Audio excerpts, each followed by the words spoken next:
Bwana Karia na uongozi wake, nchi ya Tanzania inapeleka timu 4 AFCON katika mashindano ya kimataifa. Yanga hiyo analalamikia imefika finali. Hakuna kiongozi bora aliyepandisha mpira katika nchi ya Tanzania kama Karia. Hakuna kiongozi bora aliyefanya nchi hii ing'are katika ulimwengu wa soka kama Karia.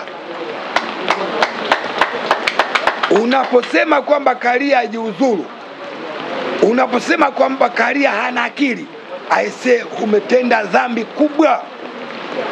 Ameongoza Tenga,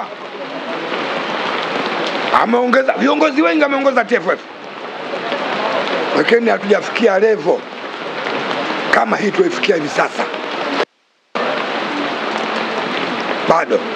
Lakini Karia ameukuza mpira katika nchi ya Tanzania. Leo unapochaguliwa kuwa mjumbe wa CAF, hawakuchagui kwa mapenzi, wanakuchagua kulingana na utendaji wako wa kazi. Kazi aliyofanya Karia katika nchi ya Tanzania ndio iliyomsababisha achaguliwa kuwa mjumbe katika bodi kwenye kamati ya CAF. Leo hii unapoombea kwamba Karia ajiuzuru, Karia hafai, Karia hana akili, aise, utendi haki hata kidogo.